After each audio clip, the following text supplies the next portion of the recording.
BDA ಮಾಡಿರುವಂತಹ ಎಡವಟ್ಟು ಇಲ್ಲಿನ ನಿವಾಸಿಗಳ ನಿದ್ದೆಯನ್ನ ಕೆಡಿಸ್ತಾ ಹೋಗ್ತಾ ಇದೆ. ಪ್ರಮುಖವಾಗಿ ಜಾಗವನ್ನ 20 ವರ್ಷಗಳ ಹಿಂದೆ ಹಣ ನೀಡಿ ಖರೀದಿ ಮಾಡಿದಂತಹ ನಿವಾಸಿಗಳಿಗೆ ಇದೀಗ ನಿದ್ದೆಗೆಡುವಂತಹ ಪರಿಸ್ಥಿತಿ ನಿರ್ಮಾಣ ಆಗಿದೆ. ಹೌದು, ಇದು ಸದ್ಯ ಸ್ಕಂದನಗರದಲ್ಲಿರುವಂತಹ ಜಾಗ.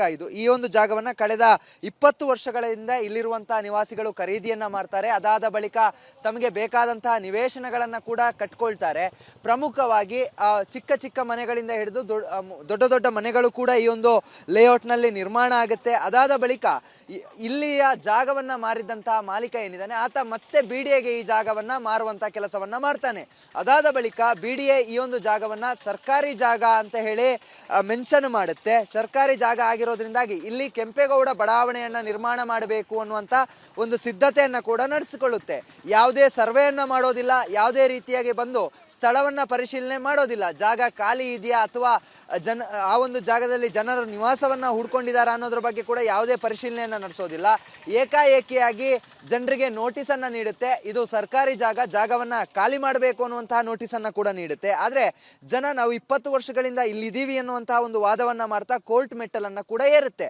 ಕೋರ್ಟ್ ಆ ಒಂದು ಸಂದರ್ಭದಲ್ಲಿ ನಿವಾಸಿಗಳ ಪರವಾಗಿ ತೀರ್ಪನ್ನ ನೀಡುತ್ತೆ. ಅಭಿವೃದ್ಧಿ ಶುಲ್ಕವನ್ನ ಕಟ್ಟಿಸಿಕೊಂಡು ಈ ಒಂದು ನಿವೇಶನಗಳನ್ನ ಈ ಒಂದು ಜಾಗವನ್ನ ಇಲ್ಲಿನ ಸ್ಥಳೀಯ ನಿವಾಸಿಗಳಿಗೆ ಬಿಟ್ಟುಕೊಡುವಂತೆ. ಆದ್ರೆ ಎಲ್ಲೋ ಒಂದು ಕಡೆಯಲ್ಲಿ ಬಿಡಿಎ ಅಧಿಕಾರಿಗಳು ಮಾಡ್ತಾ ಇರುವಂತಹ ಎಡವಟ್ಟು ಅಭಿವೃದ್ಧಿ ಶುಲ್ಕವನ್ನ ಕೂಡ ಕಟ್ಟಿಸಿಕೊಡೋದಕ್ಕೆ ಹಿಂದೆ ಮುಂದೆ ನೋಡ್ತಾ ಇದ್ದಾರೆ. ಇದರಿಂದಾಗಿ ಇದೀಗ ನಿವಾಸಿಗಳು ನಿದ್ದೆ ಕೆಡಿಸಿಕೊಳ್ಳುವಂತಹ ಪರಿಸ್ಥಿತಿ ನಿರ್ಮಾಣ ಆಗಿದೆ. ಪ್ರಮುಖವಾಗಿ ಈಗಾಗಲೇ ಇಲ್ಲಿನ ಒಂದಿಷ್ಟು ಮನೆಗಳನ್ನ ಡೆಮೋಲಿಷನ್ ಕೂಡ ಮಾಡಲಾಗಿದೆ. ಅದರ ಜೊತೆಗೆ ಪಕ್ಕದಲ್ಲಿರುವಂತಹ ಮುನೇಶ್ವರ ಬಡಾವಣೆ ಏನಿದೆ ಆ ಒಂದು ಬಡಾವಣೆಗೆ ನೋಟಿಸ್ ಅನ್ನ ರವಾನೆ ಕೂಡ ಮಾಡಲಾಗಿದೆ. 7 ದಿವಸಗಳ ಗಡುವನ್ನ ನೀಡಿ ನೋಟಿಸ್ ಅನ್ನ ನೀಡಿರುವಂತದ್ದು, ಜಾಗವನ್ನ ಖಾಲಿ ಮಾಡುವಂತೆ ಸೂಚನೆ ಕೊಟ್ಟಿರುವಂತದ್ದು. ಪದೇ ಪದೇ ಬಿಡಿಎ ಮಾಡ್ತಾ ಇರುವಂತಹ ಗೊಂದಲದಿಂದಾಗಿ ಜನ ಇಲ್ಲಿ ನಿದ್ದೆಗೆಟ್ಟು ರಾತ್ರಿ ಇಡೀ ಭಯದಲ್ಲೇ ಮಲಗುವಂತಹ ಪರಿಸ್ಥಿತಿ ನಿರ್ಮಾಣ ಆಗಿರುವಂತದ್ದು. ಕ್ಯಾಮರಾ ಪರ್ಸನ್ ಕೃಷ್ಣ ಜೊತೆಗೆ ಚರಣ್, ರಿಪಬ್ಲಿಕ್ ಕನ್ನಡ, ಬೆಂಗಳೂರು. ಬಿಡಿಎ ಮಾಡಿರುವಂತಹ ಎಡವಟ್ಟು ಇಲ್ಲಿನ ನಿವಾಸಿಗಳ ನಿದ್ದೆಯನ್ನ ಕೆಡಿಸ್ತಾ ಹೋಗ್ತಾ ಇದೆ. ಪ್ರಮುಖವಾಗಿ ಜಾಗವನ್ನ 20 ವರ್ಷಗಳ ಹಿಂದೆ ಹಣ ನೀಡಿ ಖರೀದಿ ಮಾಡಿದಂತಹ ನಿವಾಸಿಗಳಿಗೆ ಇದೀಗ ನಿದ್ದೆಗೆಡುವಂತಹ ಪರಿಸ್ಥಿತಿ ನಿರ್ಮಾಣ ಆಗಿದೆ.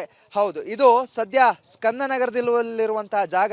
ಈ ಒಂದು ಜಾಗವನ್ನ ಕಳೆದ 20 ವರ್ಷಗಳಿಂದ ಇಲ್ಲಿರುವಂತಹ ನಿವಾಸಿಗಳು ಖರೀದಿಯನ್ನ ಮಾಡ್ತಾರೆ. ಅದಾದ ಬಳಿಕ ತಮಗೆ ಬೇಕಾದಂತಹ ನಿವೇಶನಗಳನ್ನ ಕೂಡ ಕಟ್ಕೊಳ್ತಾರೆ. ಪ್ರಮುಖವಾಗಿ ಚಿಕ್ಕ ಚಿಕ್ಕ ಮನೆಗಳಿಂದ ಹಿಡಿದು ದೊಡ್ಡ ದೊಡ್ಡ ಮನೆಗಳು ಕೂಡ ಈ ಒಂದು ಲೇಔಟ್ ನಲ್ಲಿ ನಿರ್ಮಾಣ ಆಗುತ್ತೆ. ಅದಾದ ಬಳಿಕ ಇಲ್ಲಿಯ ಜಾಗವನ್ನ ಮಾರಿದಂತಹ ಮಾಲೀಕ ಏನಿದ್ದಾನೆ ಆತ ಮತ್ತೆ ಬಿಡಿಎಗೆ ಈ ಜಾಗವನ್ನ ಮಾರುವಂತ ಕೆಲಸವನ್ನ ಮಾಡ್ತಾನೆ. ಅದಾದ ಬಳಿಕ ಬಿಡಿಎ ಈ ಒಂದು ಜಾಗವನ್ನ ಸರ್ಕಾರಿ ಜಾಗ ಅಂತ ಹೇಳಿ ಮೆನ್ಷನ್ ಮಾಡುತ್ತೆ. ಸರ್ಕಾರಿ ಜಾಗ ಆಗಿರೋದ್ರಿಂದಾಗಿ ಇಲ್ಲಿ ಕೆಂಪೇಗೌಡ ಬಡಾವಣೆಯನ್ನ ನಿರ್ಮಾಣ ಮಾಡಬೇಕು ಅನ್ನುವಂತ ಒಂದು ಸಿದ್ಧತೆಯನ್ನ ಕೂಡ ನಡೆಸಿಕೊಳ್ಳುತ್ತೆ. ಯಾವುದೇ ಸರ್ವೆಯನ್ನ ಮಾಡೋದಿಲ್ಲ, ಯಾವುದೇ ರೀತಿಯಾಗಿ ಬಂದು ಸ್ಥಳವನ್ನ ಪರಿಶೀಲನೆ ಮಾಡೋದಿಲ್ಲ. ಜಾಗ ಖಾಲಿ ಇದೆಯಾ ಅಥವಾ ಆ ಒಂದು ಜಾಗದಲ್ಲಿ ಜನರು ನಿವಾಸವನ್ನ ಹೂಡ್ಕೊಂಡಿದ್ದಾರೆ ಅನ್ನೋದ್ರ ಬಗ್ಗೆ ಕೂಡ ಯಾವುದೇ ಪರಿಶೀಲನೆಯನ್ನ ನಡೆಸೋದಿಲ್ಲ. ಏಕಾಏಕಿಯಾಗಿ ಜನರಿಗೆ ನೋಟಿಸ್ ಅನ್ನ ನೀಡುತ್ತೆ. ಇದು ಸರ್ಕಾರಿ ಜಾಗವನ್ನ ಖಾಲಿ ಮಾಡಬೇಕು ಅನ್ನುವಂತಹ ನೋಟಿಸ್ ಅನ್ನ ಕೂಡ ನೀಡುತ್ತೆ. ಆದ್ರೆ ಜನ ನಾವು 20 ವರ್ಷಗಳಿಂದ ಇಲ್ಲಿದ್ದೀವಿ ಅನ್ನುವಂತಹ ಒಂದು ವಾದವನ್ನ ಮಾಡ್ತಾ ಕೋರ್ಟ್ ಮೆಟ್ಟಲನ್ನ ಕೂಡ ಏರುತ್ತೆ. ಕೋರ್ಟ್ ಆ ಒಂದು ಸಂದರ್ಭದಲ್ಲಿ ನಿವಾಸಿಗಳ ಪರವಾಗಿ ತೀರ್ಪನ್ನ ನೀಡುತ್ತೆ. ಅಭಿವೃದ್ಧಿ ಶುಲ್ಕವನ್ನ ಕಟ್ಟಿಸಿಕೊಂಡು ಈ ಒಂದು ನಿವೇಶನಗಳನ್ನ ಈ ಒಂದು ಜಾಗವನ್ನ ಇಲ್ಲಿನ ಸ್ಥಳೀಯ ನಿವಾಸಿಗಳಿಗೆ ಬಿಟ್ಟುಕೊಡುವಂತೆ. ಆದ್ರೆ ಎಲ್ಲೋ ಒಂದು ಕಡೆಯಲ್ಲಿ ಬಿಡಿಎ ಅಧಿಕಾರಿಗಳು ಮಾಡ್ತಾ ಇರುವಂತಹ ಎಡವಟ್ಟು ಅಭಿವೃದ್ಧಿ ಶುಲ್ಕವನ್ನ ಕೂಡ ಕಟ್ಟಿಸಿಕೊಡೋದಕ್ಕೆ ಹಿಂದೆ ಮುಂದೆ ನೋಡ್ತಾ ಇದ್ದಾರೆ. ಇದರಿಂದಾಗಿ ಇದೀಗ ನಿವಾಸಿಗಳು ನಿದ್ದೆ ಕೆಡಿಸಿಕೊಳ್ಳುವಂತಹ ಪರಿಸ್ಥಿತಿ ನಿರ್ಮಾಣ ಆಗಿದೆ. ಪ್ರಮುಖವಾಗಿ ಈಗಾಗಲೇ ಇಲ್ಲಿನ ಒಂದಿಷ್ಟು ಮನೆಗಳನ್ನ ಡೆಮೋಲಿಷನ್ ಕೂಡ ಮಾಡಲಾಗಿದೆ. ಅದರ ಜೊತೆಗೆ ಪಕ್ಕದಲ್ಲಿರುವಂತಹ ಮುನೇಶ್ವರ ಬಡಾವಣೆ ಏನಿದೆ ಆ ಒಂದು ಬಡಾವಣೆಗೆ ನೋಟಿಸ್ ಅನ್ನ ರವಾನೆ ಕೂಡ ಮಾಡಲಾಗಿದೆ. 7 ದಿವಸಗಳ ಗಡುವನ್ನ ನೀಡಿ ನೋಟಿಸ್ ಅನ್ನ ನೀಡಿರುವಂತದ್ದು, ಜಾಗವನ್ನ ಖಾಲಿ ಮಾಡುವಂತೆ ಸೂಚನೆ ಕೊಟ್ಟಿರುವಂತದ್ದು. ಪದೇ ಪದೇ ಬಿಡಿಎ ಮಾಡ್ತಾ ಇರುವಂತಹ ಗೊಂದಲದಿಂದಾಗಿ ಜನ ಇಲ್ಲಿ ನಿದ್ದೆಗೆಟ್ಟು ರಾತ್ರಿ ಇಡೀ ಭಯದಲ್ಲೇ ಮಲಗುವಂತಹ ಪರಿಸ್ಥಿತಿ ನಿರ್ಮಾಣ ಆಗಿರುವಂತದ್ದು. ಕ್ಯಾಮರಾ ಪರ್ಸನ್ ಕೃಷ್ಣ ಜೊತೆಗೆ ಚರಣ್, ರಿಪಬ್ಲಿಕ್ ಕನ್ನಡ, ಬೆಂಗಳೂರು. ಬಿಡಿಎ ಮಾಡಿರುವಂತಹ ಎಡವಟ್ಟು ಇಲ್ಲಿನ ನಿವಾಸಿಗಳ ನಿದ್ದೆಯನ್ನ ಕೆಡಿಸ್ತಾ ಹೋಗ್ತಾ ಇದೆ. ಪ್ರಮುಖವಾಗಿ ಜಾಗವನ್ನ 20 ವರ್ಷಗಳ ಹಿಂದೆ ಹಣ ನೀಡಿ ಖರೀದಿ ಮಾಡಿದಂತಹ ನಿವಾಸಿಗಳಿಗೆ ಇದೀಗ ನಿದ್ದೆಗೆಡುವಂತಹ ಪರಿಸ್ಥಿತಿ ನಿರ್ಮಾಣ ಆಗಿದೆ. ಹೌದು, ಇದು ಸದ್ಯ ಸ್ಕಂದನಗರದಲ್ಲಿರುವಂತಹ ಜಾಗ. ಈ ಒಂದು ಜಾಗವನ್ನ ಕಳೆದ 20 ವರ್ಷಗಳಿಂದ ಇಲ್ಲಿರುವಂತಹ ನಿವಾಸಿಗಳು ಖರೀದಿಯನ್ನ ಮಾಡ್ತಾರೆ. ಅದಾದ ಬಳಿಕ ತಮಗೆ ಬೇಕಾದಂತಹ ನಿವೇಶನಗಳನ್ನ ಕೂಡ ಕಟ್ಕೊಳ್ತಾರೆ. ಪ್ರಮುಖವಾಗಿ ಚಿಕ್ಕ ಚಿಕ್ಕ ಮನೆಗಳಿಂದ ಹಿಡಿದು ದೊಡ್ಡ ದೊಡ್ಡ ಮನೆಗಳು ಕೂಡ ಈ ಒಂದು ಲೇಔಟ್ ನಲ್ಲಿ ನಿರ್ಮಾಣ ಆಗುತ್ತೆ. ಅದಾದ ಬಳಿಕ ಇಲ್ಲಿಯ ಜಾಗವನ್ನ ಮಾರಿದಂತಹ ಮಾಲೀಕ ಏನಿದ್ದಾನೆ ಆತ ಮತ್ತೆ ಬಿಡಿಎಗೆ ಈ ಜಾಗವನ್ನ ಮಾರುವಂತ ಕೆಲಸವನ್ನ ಮಾಡ್ತಾನೆ. ಅದಾದ ಬಳಿಕ ಬಿಡಿಎ ಈ ಒಂದು ಜಾಗವನ್ನ ಸರ್ಕಾರಿ ಜಾಗ ಅಂತ ಹೇಳಿ ಮೆನ್ಷನ್ ಮಾಡುತ್ತೆ. ಸರ್ಕಾರಿ ಜಾಗ ಆಗಿರೋದ್ರಿಂದಾಗಿ ಇಲ್ಲಿ ಕೆಂಪೇಗೌಡ ಬಡಾವಣೆಯನ್ನ ನಿರ್ಮಾಣ ಮಾಡಬೇಕು ಅನ್ನುವಂತ ಒಂದು ಸಿದ್ಧತೆಯನ್ನ ಕೂಡ ನಡೆಸಿಕೊಳ್ಳುತ್ತೆ. ಯಾವುದೇ ಸರ್ವೆಯನ್ನ ಮಾಡೋದಿಲ್ಲ, ಯಾವುದೇ ರೀತಿಯಾಗಿ ಬಂದು ಸ್ಥಳವನ್ನ ಪರಿಶೀಲನೆ ಮಾಡೋದಿಲ್ಲ. ಜಾಗ ಖಾಲಿ ಇದೆಯಾ ಅಥವಾ ಆ ಒಂದು ಜಾಗದಲ್ಲಿ ಜನರು ನಿವಾಸವನ್ನ ಹೂಡ್ಕೊಂಡಿದ್ದಾರೆ ಅನ್ನೋದ್ರ ಬಗ್ಗೆ ಕೂಡ ಯಾವುದೇ ಪರಿಶೀಲನೆಯನ್ನ ನಡೆಸೋದಿಲ್ಲ. ಏಕಾಏಕಿಯಾಗಿ ಜನರಿಗೆ ನೋಟಿಸ್ ಅನ್ನ ನೀಡುತ್ತೆ. ಇದು ಸರ್ಕಾರಿ ಜಾಗವನ್ನ ಖಾಲಿ ಮಾಡಬೇಕು ಅನ್ನುವಂತಹ ನೋಟಿಸ್ ಅನ್ನ ಕೂಡ ನೀಡುತ್ತೆ. ಆದ್ರೆ ಜನ ನಾವು 20 ವರ್ಷಗಳಿಂದ ಇಲ್ಲಿದ್ದೀವಿ ಅನ್ನುವಂತಹ ಒಂದು ವಾದವನ್ನ ಮಾಡ್ತಾ ಕೋರ್ಟ್ ಮೆಟ್ಟಲನ್ನ ಕೂಡ ಏರುತ್ತೆ. ಕೋರ್ಟ್ ಆ ಒಂದು ಸಂದರ್ಭದಲ್ಲಿ ನಿವಾಸಿಗಳ ಪರವಾಗಿ ತೀರ್ಪನ್ನ ನೀಡುತ್ತೆ. ಅಭಿವೃದ್ಧಿ ಶುಲ್ಕವನ್ನ ಕಟ್ಟಿಸಿಕೊಂಡು ಈ ಒಂದು ನಿವೇಶನಗಳನ್ನ ಈ ಒಂದು ಜಾಗವನ್ನ ಇಲ್ಲಿನ ಸ್ಥಳೀಯ ನಿವಾಸಿಗಳಿಗೆ ಬಿಟ್ಟುಕೊಡುವಂತೆ. ಆದ್ರೆ ಎಲ್ಲೋ ಒಂದು ಕಡೆಯಲ್ಲಿ ಬಿಡಿಎ ಅಧಿಕಾರಿಗಳು ಮಾಡ್ತಾ ಇರುವಂತ ಎಡವಟ್ಟು ಅಭಿವೃದ್ಧಿ ಶುಲ್ಕವನ್ನ ಕೂಡ ಕಟ್ಟಿಸಿಕೊಡೋದಕ್ಕೆ ಹಿಂದೆ ಮುಂದೆ ನೋಡ್ತಾ ಇದ್ದಾರೆ. ಇದರಿಂದಾಗಿ ಇದೀಗ ನಿವಾಸಿಗಳು ನಿದ್ದೆ ಕೆಡಿಸಿಕೊಳ್ಳುವಂತಹ ಪರಿಸ್ಥಿತಿ ನಿರ್ಮಾಣ ಆಗಿದೆ. ಪ್ರಮುಖವಾಗಿ ಈಗಾಗಲೇ ಇಲ್ಲಿನ ಒಂದಿಷ್ಟು ಮನೆಗಳನ್ನ ಡೆಮೋಲಿಷನ್ ಕೂಡ ಮಾಡಲಾಗಿದೆ. ಅದರ ಜೊತೆಗೆ ಪಕ್ಕದಲ್ಲಿರುವಂತಹ ಮುನೇಶ್ವರ ಬಡಾವಣೆ ಏನಿದೆ ಆ ಒಂದು ಬಡಾವಣೆಗೆ ನೋಟಿಸ್ ಅನ್ನ ರವಾನೆ ಕೂಡ ಮಾಡಲಾಗಿದೆ. 7 ದಿವಸಗಳ ಗಡುವನ್ನ ನೀಡಿ ನೋಟಿಸ್ ಅನ್ನ ನೀಡಿರುವಂತದ್ದು, ಜಾಗವನ್ನ ಖಾಲಿ ಮಾಡುವಂತೆ ಸೂಚನೆ ಕೊಟ್ಟಿರುವಂತದ್ದು. ಪದೇ ಪದೇ ಬಿಡಿಎ ಮಾಡ್ತಾ ಇರುವಂತಹ ಗೊಂದಲದಿಂದಾಗಿ ಜನ ಇಲ್ಲಿ ನಿದ್ದೆಗೆಟ್ಟು ರಾತ್ರಿ ಇಡೀ ಭಯದಲ್ಲೇ ಮಲಗುವಂತಹ ಪರಿಸ್ಥಿತಿ ನಿರ್ಮಾಣ ಆಗಿರುವಂತದ್ದು. ಕ್ಯಾಮ್ರಾ ಪರ್ಸನ್ ಕೃಷ್ಣ ಜೊತೆಗೆ ಚರಣ್, ರಿಪಬ್ಲಿಕ್ ಕನ್ನಡ, ಬೆಂಗಳೂರು.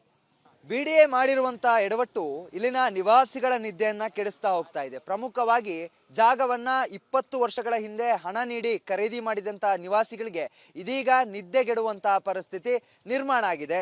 ಹೌದು, ಇದು ಸದ್ಯ ಸ್ಕಂದನಗರದಲ್ಲಿರುವಂತಹ ಜಾಗ. ಈ ಒಂದು ಜಾಗವನ್ನ ಕಳೆದ 20 ವರ್ಷಗಳಿಂದ ಇಲ್ಲಿರುವಂತಹ ನಿವಾಸಿಗಳು ಖರೀದಿಯನ್ನ ಮಾಡ್ತಾರೆ. ಅದಾದ ಬಳಿಕ ತಮಗೆ ಬೇಕಾದಂತಹ ನಿವೇಶನಗಳನ್ನ ಕೂಡ ಕಟ್ಕೊಳ್ತಾರೆ. ಪ್ರಮುಖವಾಗಿ ಚಿಕ್ಕ ಚಿಕ್ಕ ಮನೆಗಳಿಂದ ಹಿಡಿದು ದೊಡ್ಡ ದೊಡ್ಡ ಮನೆಗಳು ಕೂಡ ಈ ಒಂದು ಲೇಔಟ್ ನಲ್ಲಿ ನಿರ್ಮಾಣ ಆಗುತ್ತೆ. ಅದಾದ ಬಳಿಕ ಇಲ್ಲಿಯ ಜಾಗವನ್ನ ಮಾರಿದಂತಹ ಮಾಲೀಕ ಏನಿದ್ದಾನೆ ಆತ ಮತ್ತೆ ಬಿಡಿಎಗೆ ಈ ಜಾಗವನ್ನ ಮಾರುವಂತ ಕೆಲಸವನ್ನ ಮಾಡ್ತಾನೆ. ಅದಾದ ಬಳಿಕ ಬಿಡಿಎ ಈ ಒಂದು ಜಾಗವನ್ನ ಸರ್ಕಾರಿ ಜಾಗ ಅಂತ ಹೇಳಿ ಮೆನ್ಷನ್ ಮಾಡುತ್ತೆ. ಸರ್ಕಾರಿ ಜಾಗ ಆಗಿರೋದ್ರಿಂದಾಗಿ ಇಲ್ಲಿ ಕೆಂಪೇಗೌಡ ಬಡಾವಣೆಯನ್ನ ನಿರ್ಮಾಣ ಮಾಡಬೇಕು ಅನ್ನುವಂತ ಒಂದು ಸಿದ್ಧತೆಯನ್ನ ಕೂಡ ನಡೆಸಿಕೊಳ್ಳುತ್ತೆ.